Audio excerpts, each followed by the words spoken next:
Yo, what's up guys, and welcome back to Santa Martha. Sam checking in one more time for you guys. And today I want to talk to you guys about why you shouldn't move to South America. Now, I've given you hopefully a lot of reasons as to why you should move to South America. Well, today I want to give you guys 5 reasons why perhaps you wouldn't want to move here to South America. Okay, so let's go ahead and jump right into this. So first things first, guys, if you're moving to South America to make friends and to assimilate and become part of the community, well, you're really going to have your ego shattered when you get down here and realize, hey, that's not going to happen. Okay, in my personal experience, really, I can't even fully get accepted into the United States community,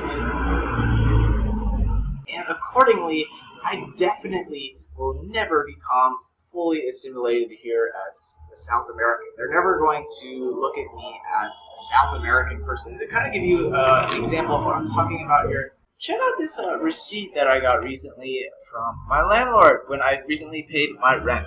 Okay, and so as we can see here, the name that they addressed me as right here is El Gringo, or the Gringo, or the white person, or the person who doesn't really understand Spanish. And that's kind of what I get anywhere I go. So I've been learning Spanish, practicing, and I'm pretty good at it. I can understand a lot of what people are saying, and I can even have conversations with most people.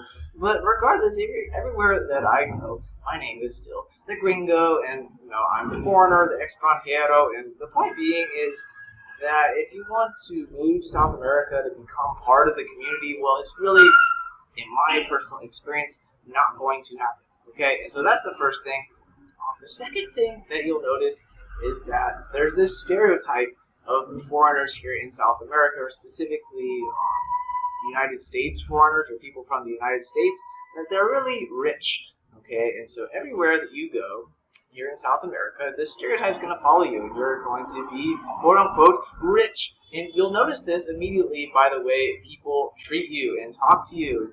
In my personal experience, I've had a lot of dealings with hustlers and people just literally trying to get into my pocket. They'll come up to me, hey, my friend, my friend, my friend. Anytime I hear a Spanish speaker immediately talk to me and say, my friend, I ignore them and keep walking, because I've learned from my personal experience that the people who start off conversations talking in English and saying, my friend, acting like they actually really want to talk to me even though I don't even know them, well, those are the people that I want to steer away from.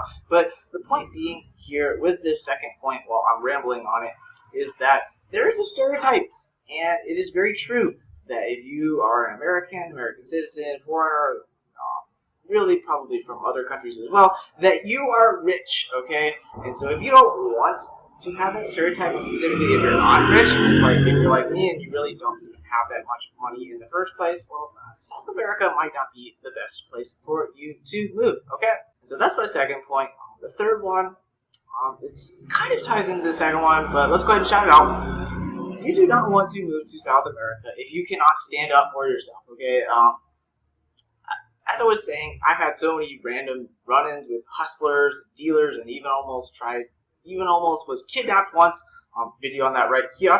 But I've been put in a lot of different circumstances in my 9 months here in South America, where if I were just simply going along with what people were wanting me to do and trying to get me to do that, I could have been almost even killed in one circumstance, or end up broke because they're just trying to get into my wallet, take my money, or really just a lot of other sinister ideas and intentions that people have with me. And so the point being here is people tend to have intentions with other people.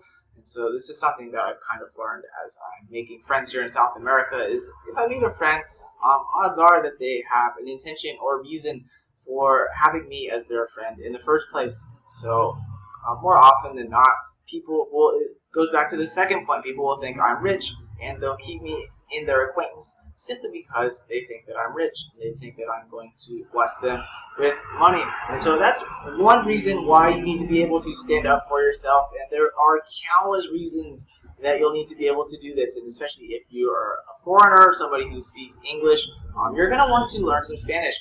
and learn how to quickly stand up for yourself and hold your ground. Otherwise, people will take advantage of you here in South America. And so that's my third point. My fourth one, kind of also hand in hand, but it's you shouldn't move to South America if you assume everyone else has good intentions. You may be a really kind-hearted person, a really nice person at your heart, but that doesn't mean that everybody else is, okay? And in fact, that's not the case, okay? And I've had a lot of experiences here in South America where people had really negative intentions with my personal life and what they wanted from me, and I had to, one, stand up for myself, but I also, too, had to learn that not everybody has good intentions. Just because, from my personal experience, I like to say that I have good intentions with other people in my personal life and what I'm doing, that doesn't necessarily mean that everybody else is the same way, okay? So you'll have a lot of different clashes of personality and morality, and when you're experiencing this sort of thing and you're trying to assume or you're trying to discover whether or not somebody else has good intentions, well, you'll have this whole clash of morality where you'll notice that they have very different beliefs than you, and you'll try to figure out why. And it goes back to the fact they might not have good intentions with you, okay? So that's my fourth point. My last point, maybe it's obvious, maybe it's not, but it's absolutely completely relevant and worth mentioning. It's that you do not want to move to South America if you need to have world-class luxuries. Okay, specifically hot water, air conditioning, refrigerators, a kitchen. All those things are not necessarily going to be completely available. And in my time here in South America, I've had to live without all of those things at one point or another. And so, point being, if you are a spoiled person, spoiled human being, and you need to have the nicest luxuries, the hot water, the hot shower, with a nice, comfortable, big, fluffy pillow bed for you to lay down in every night. Well, if you want to move to South America, that's not always going to be possible without a ton of money. Okay? Yes, if you have a ton of money, you'll be able to move into a property, and even if you're in the Amazon jungle in Iquitos, Peru, you'll be able to build it up so that you have those world-class luxuries. But if you are somebody like me and wants to travel from country to country, city to city, you're going to have to put up without having certain luxuries from time to time. That's just something that you're going to have to live with. Sorry. But other than that, I really, like I've said, guys, there's a lot of great things about South America and a lot of things absolutely worth seeing. But those are 5 reasons why you shouldn't move to South America. So I hope that was helpful for anybody who clicked on this video. Hope that answered your intent with clicking on this video in the first place. And I hope you're having a great day. Peace.